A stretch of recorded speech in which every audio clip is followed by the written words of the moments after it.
Greetings, everyone. My name is David Phillips, and I'm the director of the program on Peacebuilding and Human Rights at Columbia University. And it's a great pleasure to welcome you all to this webinar on the future of Kosovo, which has quite a star-studded cast of characters. This is much more than a webinar. It's much more than a roundtable. It's a celebration of Eliot Engel's service to the United States and to Kosovo and Albanians worldwide. It's a celebration of the deep friendship and cooperation that exists between the American and the Albanian people. And we have a lot to celebrate. Kosovo is free and independent. It will be gaining additional recognitions. There's much more work to do, but we've made a lot of progress since Eliot Engel established the Albanian Issues Caucus some decades ago. So I'm very pleased to welcome our panel. Our first presenter will be Madeleine Albright. Secretary Albright served as the US Secretary of State from 1997 to 2001. She was critical in marshaling support in the United States with public opinion in the Congress and through the interagency process for US intervention in Kosovo. Milosevic would roll in his grave at the extraordinary work that Secretary Albright did then and is doing now. So we're greatly honored that she will provide some welcoming remarks. She was highly principled, stating that the United States wouldn't stand aside and let happen in Kosovo what had happened in Bosnia. She was also very pragmatic. She stated that what's at stake here is the principle that aggression doesn't pay, that ethnic cleansing cannot be permitted. We are reaffirming NATO's core purpose as a defender of democracy, stability, human decency on European soil. Last year, Secretary Albright visited Pristina with President Clinton. There was an unveiling of a statue, and Kosovars tend to build very big statues. It's a measure of their deep appreciation for Secretary Albright. They were greeted like rock stars. Streets of Pristina were filled. Everybody adores you for the work that you did in helping to liberate Kosovo and to bring it from a place of oppression to a place of freedom. Madeleine Albright's work isn't done, however. She continues to be deeply involved in Kosovo through her role as chair of the National Democratic Institute. Their new director, Nancy Soderberg, also a good friend of mine, is committed to not just NDI's core mission of political party building, but also empowering women in the political process. And under Secretary Albright's leadership, NDI will continue to play an important role in Kosovo. And Madeleine, you will continue to be loved and appreciated by all of us.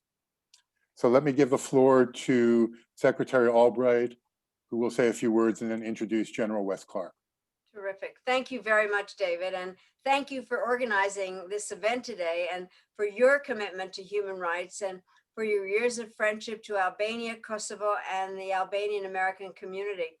I thank you for everything you said about me in Kosovo. And people ask me what I'm proudest of. It is what we did in Kosovo. So thank you for that recognition. I know that we're joined by many members of the community of Albanians in the United States on this Zoom today, which means I am among friends. And that sense of kinship stems from the parallels between my life and that of many Albanian Americans. Like so many of you, I was not born in this country. My life, like yours, has reflected the turbulence of Europe during the middle of the last century. My homeland, like yours, suffered for decades under communist rule. My family, like yours, found refuge here in America. My thoughts, like yours, have often turned to events in my native land, and I never gave up that it would one day once again be free. But in 1998 and 1999, These parallels gave way to an intersection, for it was then that I was Secretary of State and the Czech Republic entered NATO, and NATO took a stand on behalf of the ethnic Albanian community of Kosovo. The significance of that action cannot be judged in isolation because it was part of a larger campaign to create a Europe whole and free and to bring the world closer together around basic principles of democracy and open markets, the rule of law, and a commitment to peace. That campaign was led first and foremost by President Clinton, who did the right thing in the right way for the right reasons with the right result. But his efforts would not have succeeded without the brilliant military leadership of General Wes Clark, from whom we will hear shortly, or without the staunch support of our allies in Congress. One of the most important voices in standing up to the Milosevic aggression was a senator named Joe Biden, who mobilized support for the NATO air campaign and the humanitarian response. Another absolutely critical ally was a member of Congress named Eliot Engel, who in the years that followed rose through the ranks to become chairman of the House Foreign Affairs Committee. Eliot is a dear friend, and I'm so pleased that we're going to have the opportunity to hear from him about the issues that are at stake today for the future of Kosovo. No one is better equipped to discuss these issues than Chairman Engel, a lifelong fighter for democracy and the security of America's friends and allies, including Albania and Kosovo. The conversation obviously comes at a pivotal moment for American foreign policy. And my hope is that next week will mark a turning point of the page where we will be able to hit a reset on 4 years of failure and begin to shift away from the Trump administration's imbalanced approach toward Kosovo and Serbia. One of my proudest moments in life came last year, and David mentioned it, when I traveled to Pristina to celebrate the 20th anniversary of the end of the war. And I will never forget walking down the street hand in hand with President Clinton, with crowds cheering USA, USA, and waving American flags. And by the way, that statue did make me look taller. As we will discuss today, Kosovo remains a place of testing for democracy, but I firmly believe that with the right US leadership, with the support of organizations such as NDI, and with the help of our friends in Congress and in the Albanian American community, we can still help the people of Kosovo build a future of peace and prosperity for all. Thank you again for all of you for what you're doing in your kind attention, and I look forward to a wonderful event. And it is now my pleasure to introduce a true American patriot and a great friend of Kosovo and a very good friend of mine, the former NATO Supreme Allied Commander, General Wes Clark.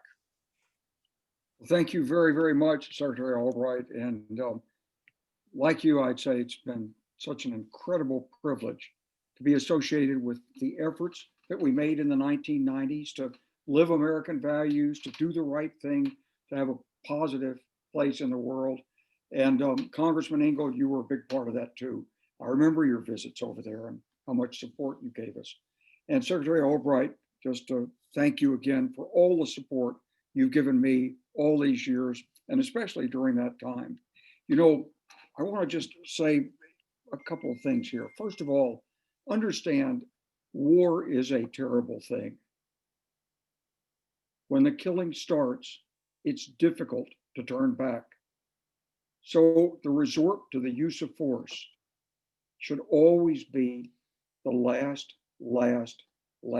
resort. We spent many years trying to use diplomacy to alleviate the plight of the Kosovar Albanians. When I flew into Macedonia on the 4th of March of 1998, President Gligorov said, "Come and see me." And he warned me. He said, "There'll be war in Kosovo." He says, "These Kosovars, they're not like the Bosnians. They will fight." We spent the next 12 months trying to prevent that conflict, and at the same time, trying to protect the Kosovar Albanians.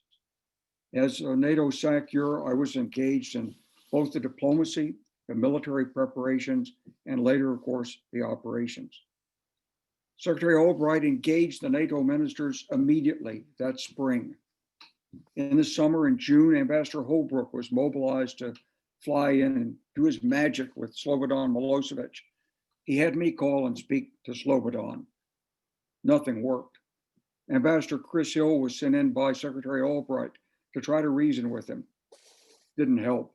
We flew NATO aircraft around the borders.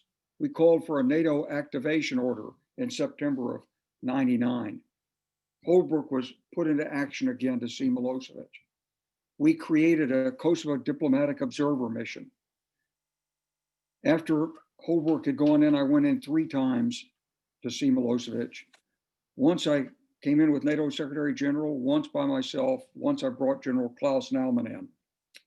And it was a very tough process. He simply did not want to rely on diplomacy. We finally got an agreement on the 3rd trip, and it was a Sunday morning after an all-night session with his generals. And I remember he came out with a brandy in his hand at 10 o'clock in the morning, and he said, "We know how to handle these Kosovars." He said, "We've done it before." I said, "Well, how is that?" He said, "We'll kill them all." And I knew right then what trouble we were in. Well, we got the agreement. Ambassador Hill went in again to try to reason with Milosevic, but the Russians came in. And Milosevic, after Christmas, sent his troops back in. And in January, 53 farmers were found murdered in a ditch at Rachok, murdered by Serb special police. Once again, we tried diplomacy, this time led by President Chirac at Rambouillet. But Milosevic was determined not to do diplomacy. He began the killing on March 22nd, and we responded with our first airstrikes on March 24th. And I have no doubt this is one of the toughest decisions that Madeleine Albright ever made and that President Clinton ever made, was to go to the use of force. But that's what we said we would do. And he disregarded the warnings, and we did it. So over the next 11 weeks, we escalated the strikes. We put in strikes against more targets, more aircraft. We enlarged our coalition. We tightened our grip on Serbia. And at the same time, Secretary Albright led the behind-the-scenes effort that brought diplomacy to settle the problem.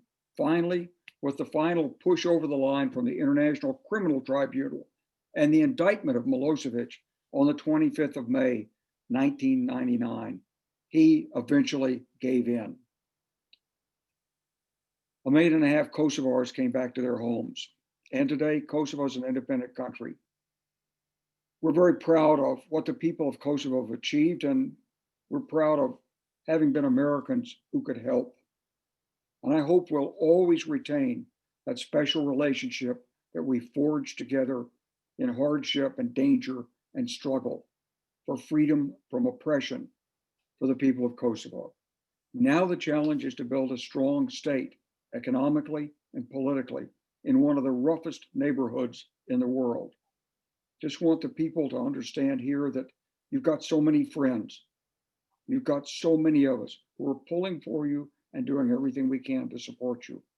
So I look forward to the session. Thank you for giving me an opportunity to reflect on those days and to extend my best wishes on the challenges ahead. Thank you. Thank you very much, General Clark and Secretary Albright. Falemdere Shum. Kosovo has no better friend than the two of you, except perhaps for our next speaker, Representative Eliot Engel.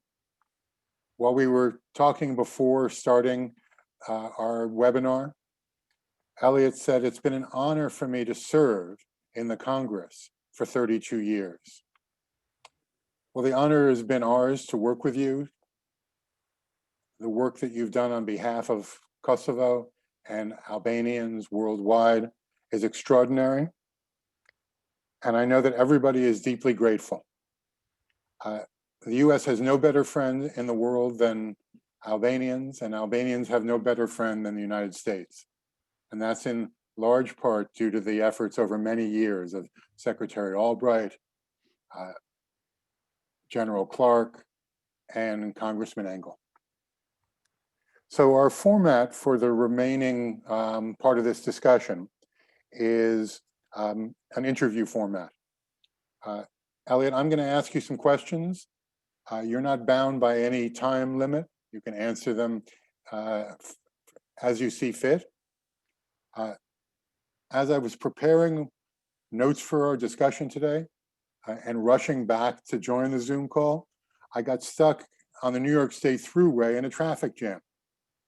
And Eliot, I remembered being on the Major Deegan at a complete standstill going north and then looking across the median and seeing that all the cars on the southbound side were also at a standstill, and you were there with your window open. And you and I actually had a conversation that lasted some time while we waited for the traffic to move. So I'm so glad that our paths crossed then, today, and over the years. Let me start with some questions that will frame your commitment and involvement in Kosovo's freedom. You've been quoted as saying that working on Albanian issues was one of the most meaningful things you did as a congressman. And Secretary Albright seconded that feeling in her own remarks. Is that quote correct? And if so, why is that so meaningful to you? Well, first of all, as General Clark mentioned and Madeleine Albright mentioned, I think that the bombing in 1999, the NATO bombing, was really NATO's finest hour. You know, like Winston Churchill was talked during the World War II about Britain's finest hour. This was really NATO's finest honor because NATO saved lives, and really, if there had been no intervention, if the attitude had been similar to the attitude, unfortunately, we have now, there would have been 1 million Kosovo Albanians killed and driven out of their homes. And that would have been a real disgrace, national disgrace. When you go to Kosovo, the one thing that strikes you as an American, the one thing that strikes you is the love that the people in the street have for the American people. I can't walk half a block in Pristina without having 20, 30, 40 people just spontaneously coming up to me and thanking me for the work that I've done, thanking me for the work we've done, thanking for the work America has done. And you get that in no other place. People are friendly towards us all through the world, but you get that in no other place. In fact, you see the American flags flying almost as much as you see the Kosovo flag flying. And indeed, when independence was declared, there were more American flags in the streets of Pristina than Albanian flags. So it's just absolutely amazing how the Albanians just love Americans. Wes and Madeleine talked about Milosevic. I went to Belgrade during the 1990s to talk with him and had a meeting with him that was just unbelievable. Everything that I raised that he was doing or that the Albanians were put under was denied. He kept saying to me, "You're misinformed, Congressman. Who tells you such lies?" It was as if he didn't want to even admit that there had been a problem. I got involved with Albanian causes when the area that I represented in the Bronx, where I'm from, where I was born, lots of Kosovo immigrants moved to those areas, and I met people like my friend Harry Baraktari and others who really explained to me what was really going on in Kosovo. And so that very first trip we made with Congresswoman Molinari and myself and people from the Albanian American community, I really felt a part of the cause, and still do to this day feel that's very important. In fact, no foreign dignitary comes into my office without my talking to them about Kosovo, about asking them why they haven't recognized Kosovo, if that indeed is the case, or why they were pulling back because there was Serbian pressure trying to get them to pull back their recognition of Kosovo. I remember one time when we were going to hold elections, I think it was 1995 or 6, and we had jackets.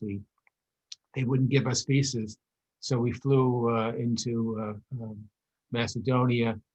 We got to the border. I got to the border of Kosovo, and they wouldn't let me in. And everyone couldn't believe it. They wouldn't let an American congressman in. I called the press conference. There must have been 20 or 30 press there.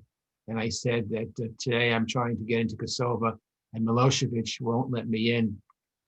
But I have news for him. One day we're going to be in a free and independent Kosovo, and we're not going to let him in. And that was one prediction that I'm glad came true. And now, of course, he can never go into Kosovo again.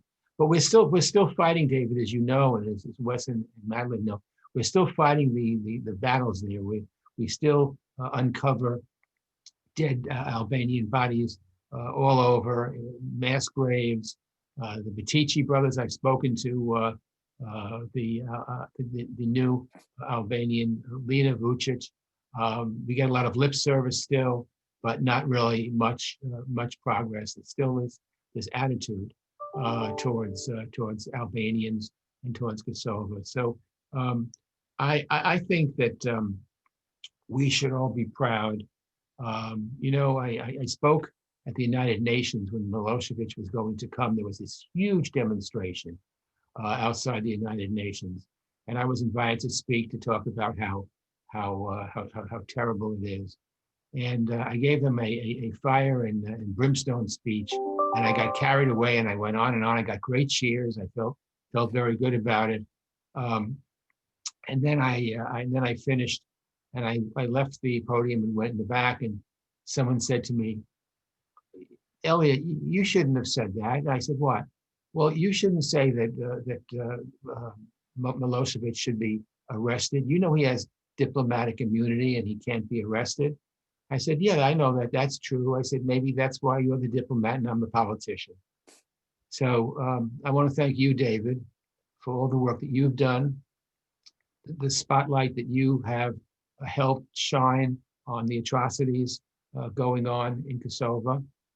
You certainly, when the book is written, you will certainly be a large player in that book. You know, I went into Peja because in 1999, when the Serbian troops were leaving Kosovo after the NATO bombing, they had to leave, and they torched everything.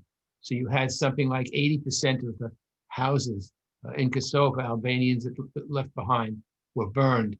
And I have all those pictures. I have it still in my bedroom on my dresser, because every day I take a look at it to remind me what happened and how we as Americans actually prevented genocide. And how many people can say that? We prevented genocide. Wesley Clark, Madeleine, Albright, Bill Clinton, we prevented this kind of genocide. And I think that really puts a feather in the cap of the United States.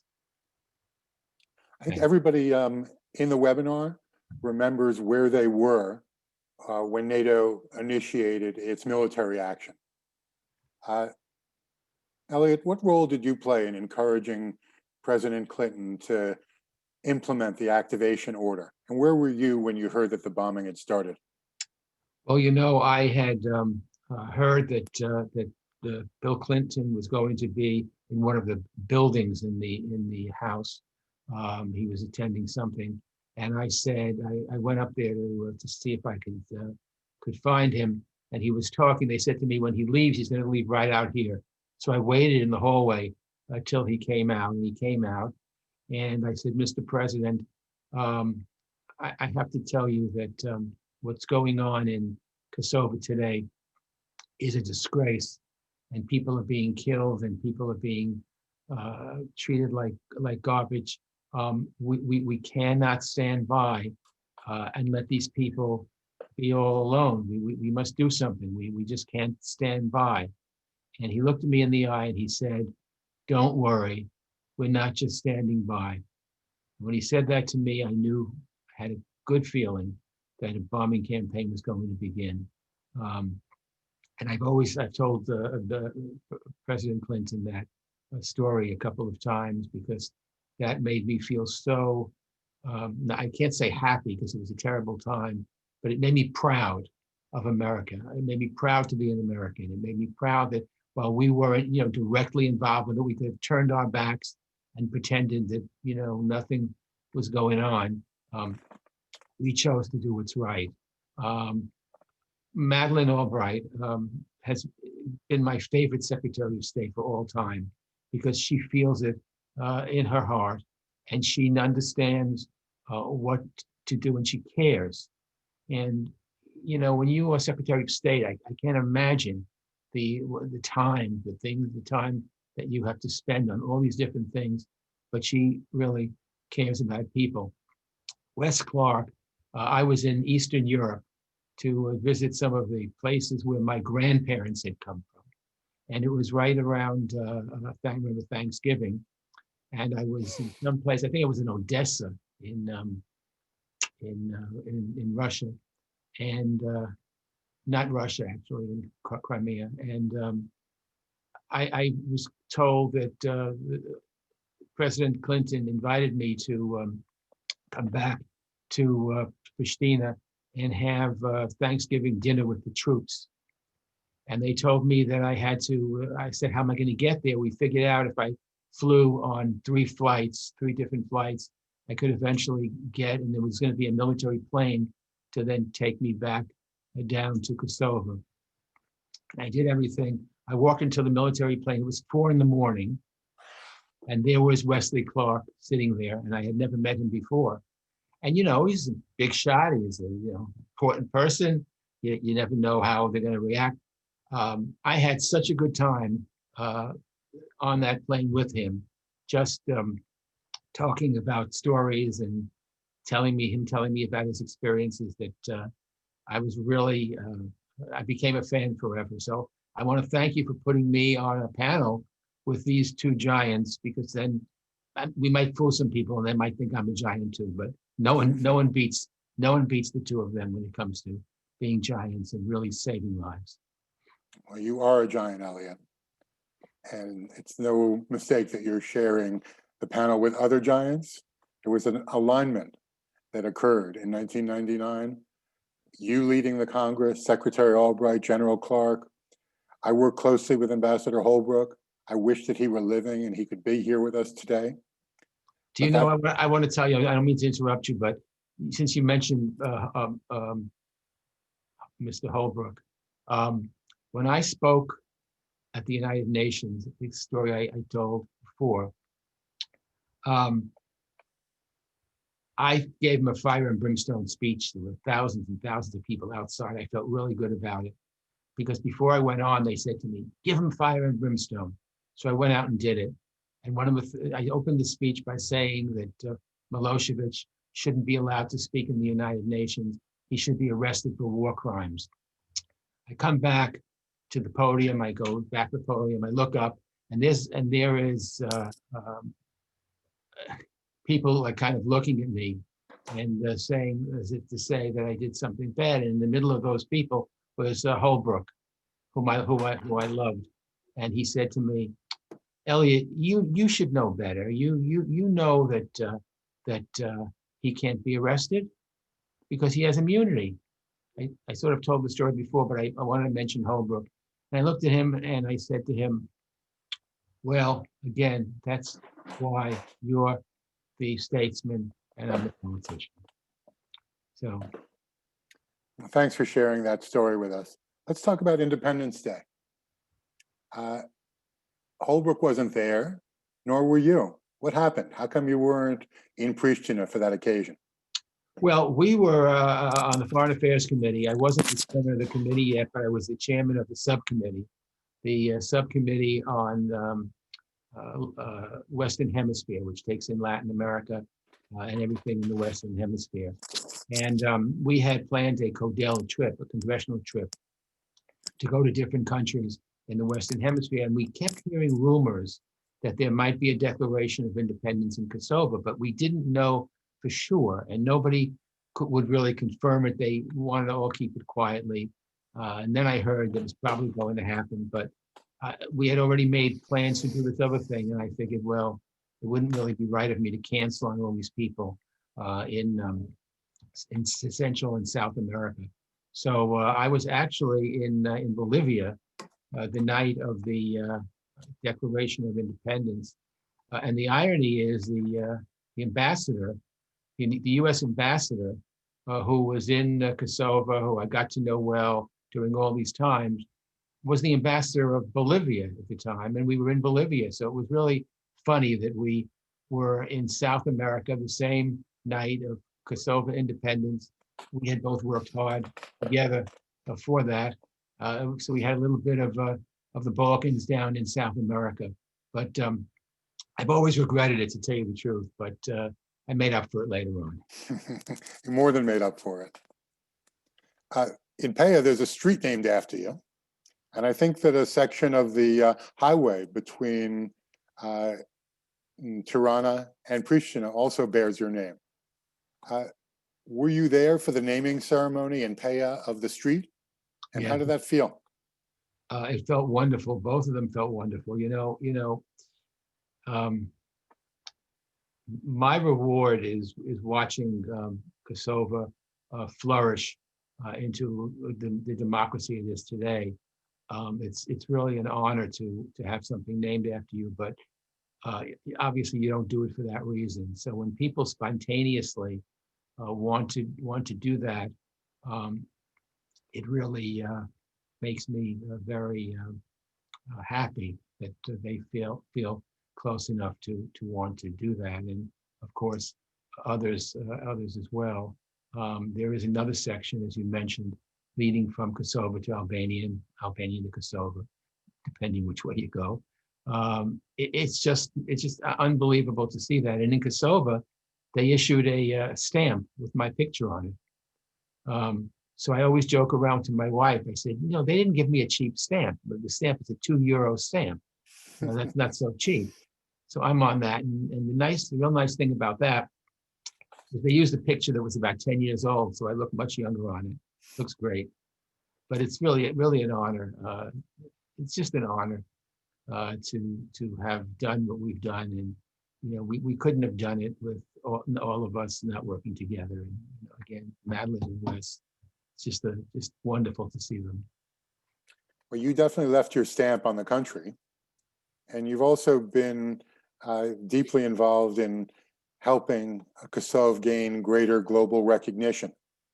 I think there are 112 countries that have now recognized Kosovo. And recently, Israel and Kosovo announced that they would be establishing diplomatic relations.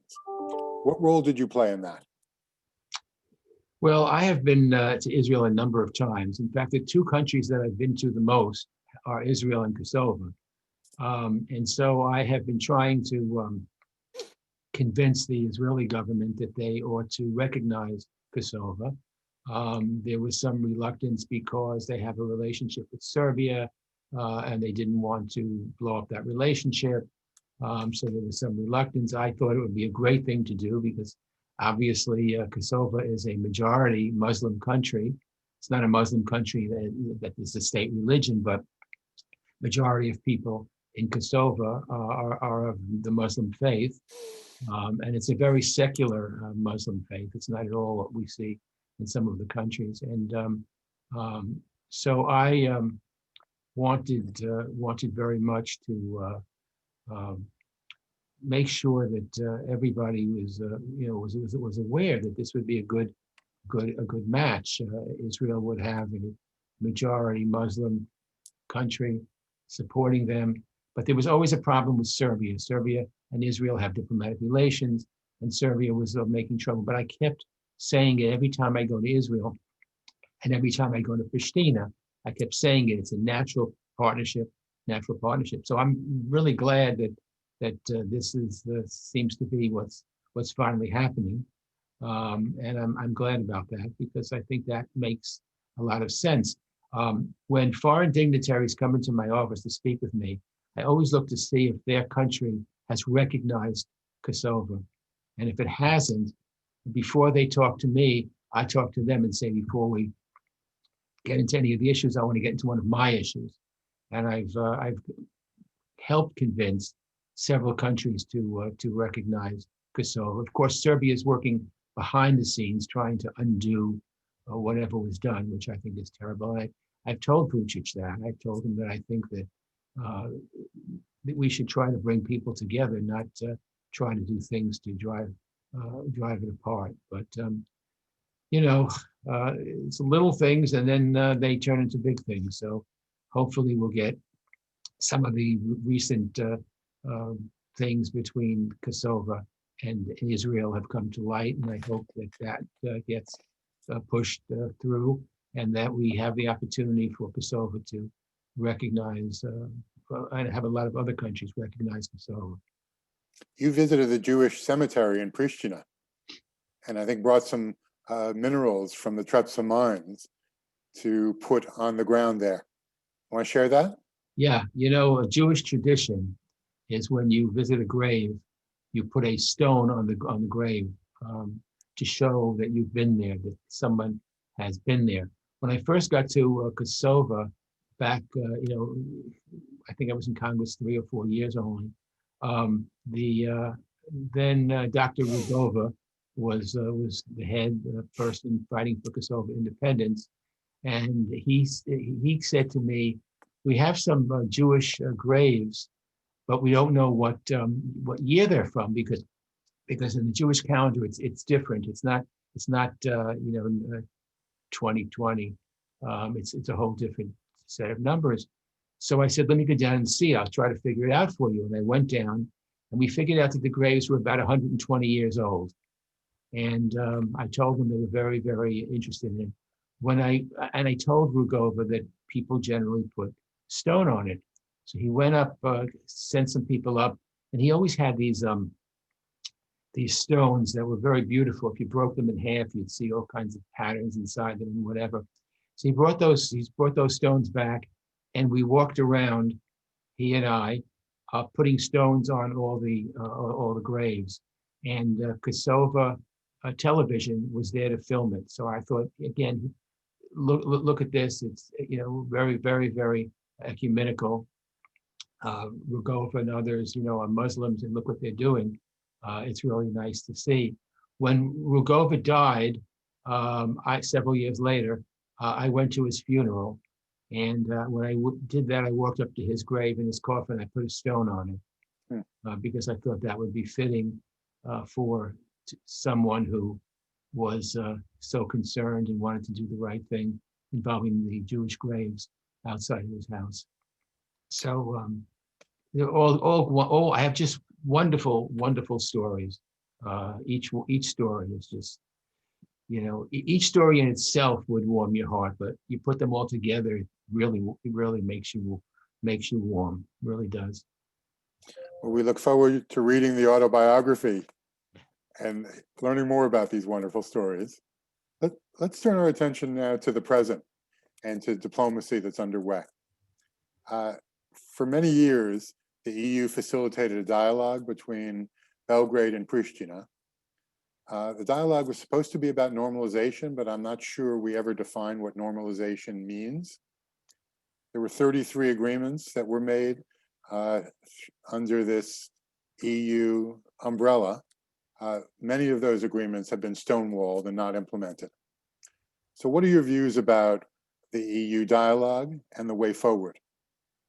Well, I'm always for dialogue. I think dialogue is important, but frankly, I think the EU has not been very helpful. They have not been very fair. Serbia seems to have the upper hand with them. There are, I believe, 6 countries in the EU that still haven't recognized Kosovo, and nothing is done to try to, push them together. So it's been very, very frustrating.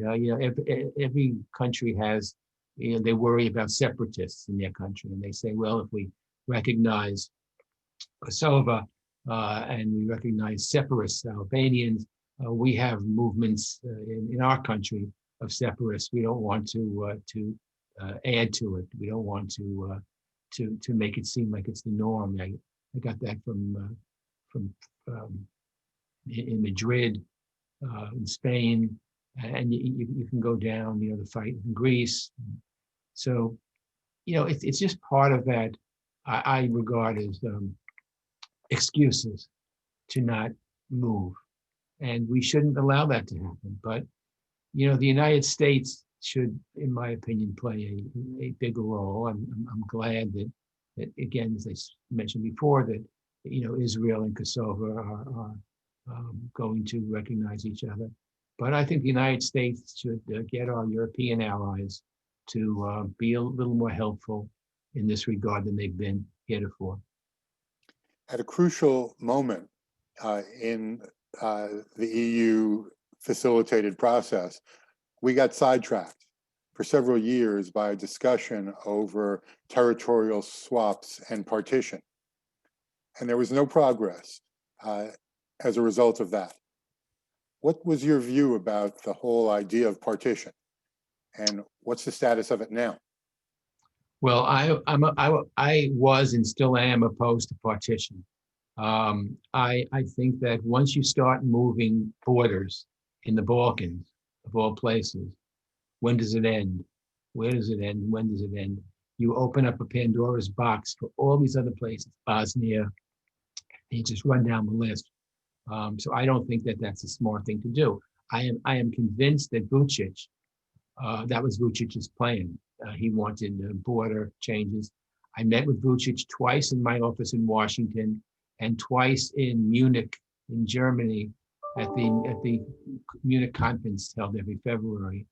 And I met him in Belgrade when I was going to Kosovo a couple of years ago. I stopped off in Belgrade and he saw me. I'm convinced that he wanted border changes, and he doesn't say it, but that's what he's trying to do, and that's why he hasn't been very, very helpful. And again, I think that border changes, you open up a Pandora's box, and you don't know where it's going to end. And so, for that reason, I'm opposed to it. But I do think that there's no reason why Kosovo and Serbia can't be friends. There's no reason for it. Terrible things happened not too long ago. Terrible atrocities. There are still mass Albanian graves that we're finding. We're fighting with the Serbian government about the Petici brothers, who were American citizens who were born in Kosovo, who went back and were murdered. All three of them in a grave. It's just, we need to move things along. It'll be better for all people in the Balkans, not only Albanians, but Serbs and Montenegrins and you name it. I think the Balkans needs to stop the attitude of war and work together for peace. I know that the people of Kosovo want peace, and I would hope that the United States can play a role in bringing peace to the Balkans. So we won't have peace until there's normalization, and we need to define what normalization means. In my mind, normalization means that Serbia recognizes that it has lost Kosovo because of the crimes that Milosevic committed, that Kosovo is an independent country, and that's never going to change. There's no going back. What does normalization mean to you? Oh, it's what you just said. I agree with every word that you just said. Kosovo is, first of all, the Serbs have blocked Kosovo from getting into the United Nations. Because Russia and Serbia work together, and Russia has said they would veto it if it was to pass. And there's all kinds of other things where they're trying to make Kosovo appear as if it's not a real country. So they throw all kinds of roadblocks in their path, and this is the Serbs doing it. I think if the Serbs are told to stop, and if they're not going to stop, then there'll be a price to pay. I think they'll they'll be forced to stop. But if Europe is going to be timid and the United States is not going to be much better in this regard, then I think that they'll just keep fooling around and trying to delay and push the day back, and it'll be no good for anyone. So I'm hoping that as the years go by with new leadership, there'll be a way for Kosovo to be accepted by the nations of the Balkans, and they're working together. You know, we're seeing this now in the Middle East with Israel and the Arab countries, and I'd like to see it in the Balkans with Albanians and Serbs and Montenegrins and all the people all the people working together, living in an area that's very, very small, but it's better for both sides, for all sides, if they're working together and they recognize each other. So is that just wishful thinking? Do you think there's a realistic prospect that Serbia is going to ever recognize Kosovo? Well, you know, I go back to the Middle East. Who would have ever thought that you'd have the United Arab Emirates recognize Israel? Who would ever think that you'd have these different countries now ready to recognize Sudan? I think if you have leadership, if you have statesmen, if you have statesmen and women, if you have people who are really up to the task, I think you can get it. But if you're going to have people that are going to fan the fires of the old grudges and the old, you know, that went on for centuries, we'll never have peace. And I think that's a shame, because if the Balkans countries are working together, there's no limit to what they can do. And I really believe that. And I've been to all the Balkans countries, and people of Kosovo want peace. People of Albania want peace. I would hope that the people of all the other countries would want peace, because peace would be better for them, not only better for one side, it'd be better for both sides. And I think the United States has to play a role, and I'm hoping that we can go back to our traditional role. There has been, you know, a lessening in the past few years of American involvement in NATO and other organizations. And I think that the United States needs to get involved, because we are the leaders of the free world. With leadership comes responsibility. I think we can do a better job than almost any other country in the world, and I think that we ought to be part of that. And so, hopefully, situations change, times change, leaders change, and you know, again, who would have thought that in 1999 NATO would have unleashed the bombing? I know I didn't think so. But we did it, and we made a difference. We saved lives. So on the subject of U.S. leadership, let's reflect for a moment on the role that the Trump administration has played. It seems to have turned a blind eye to the idea of partition. It brought heads of government to Washington for the so-called Washington Agreement. The items in the agreement were simply rehashed from previous negotiations. And there was no agreement because there were no signatories from both sides on a piece of paper. So how would you characterize the Trump administration's involvement? Was this Washington Agreement just a campaign stunt, or was it something more? Well, my guess would be, and of course I don't know, nobody's told me, but my guess, I'm more comfortable with what the administration is doing now than what they did, you know, a couple of years ago. You may remember the prime minister of Kosovo was angry because there were all kinds of tariffs put on Kosovo goods going into Serbia. And in retaliation, he put in his own tariffs for Kosovo products, and for tariffs of stuff, Serbian goods going to Kosovo. And I thought it was horrible, and the blame seemed to be put on Kosovo, and I think it was wrong and a mistake. if this helps if this helps put the previous this discussion that I just mentioned in the backyard and tries to come up with something new, then perhaps if we get talks, they'll be worthwhile. But it has to be the United States being fair, not only playing the fair broker, which I would like to see us do, but also being fair to a country that Kosovo, obviously, which is an ally, and a country that, for all the reasons we mentioned before, loves Americans, wants to work with us, is a democracy.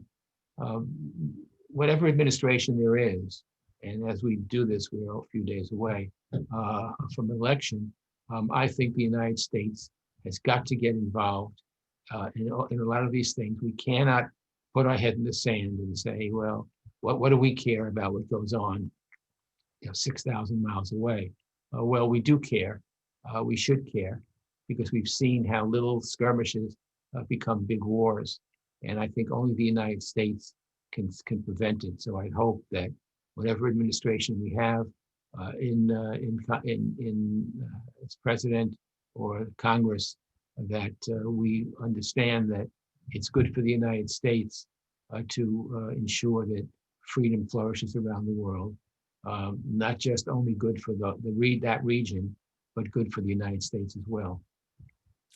When we talk about leadership, I'm reminded of Secretary Albright's comment at the outset of our panel.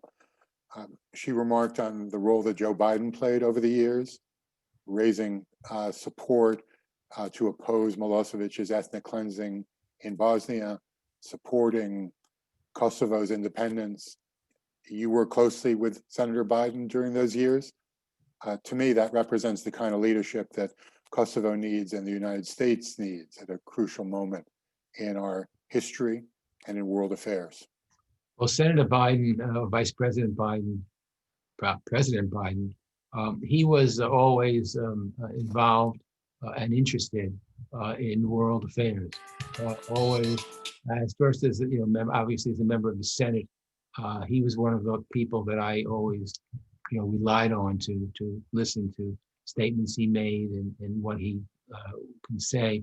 I remember a meeting, or it might have been two, but certainly was one, we had in the White House, where then Vice President Biden was talking about this region, and is obviously very well versed and knows what goes on and understands the fact that it's important for the United States to get involved. So I'm hoping, if he's president, that he will continue his fine record of making a difference in the United States, making a difference for what goes on over the world, and for taking principled positions, just the way Bill Clinton was principled in terms of the bombing to prevent genocide. So people say, "Oh, there was bombing, wasn't it terrible?" And they don't look at the fact that the bombing, terrible if you take it in the abstract, but we prevented genocide. We prevented genocide once again in Europe. And I'm very proud of that. I think Joe Biden is very proud of that. And all the people, Bill Clinton for sure, and Madeleine and Wes and all the people that were involved. We're all proud of that because, again, it's the United States making a difference. And we all love this country, and we know what it stands for. And, again, I think that the bombing was the finest hour of NATO. And that's what I want to see, not necessarily bombing, of course, but I want to see involvement, United States involvement. I think that we can make a difference, and hopefully we will. So before we sum up, and we're about at the time when we plan to adjourn our meeting, I have a kind of warm and fuzzy question for you. There's an Albanian term called shpirt, which means spirit. Do you feel that the Albanian people have shpirt, and that sets them apart from others in the Balkans?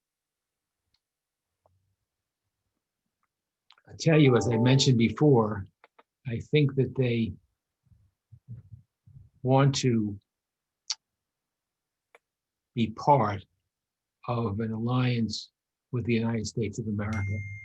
I think they would give up everything else if they could have that relationship. I've never been to a place, as I said before, where Americans are so welcomed and loved.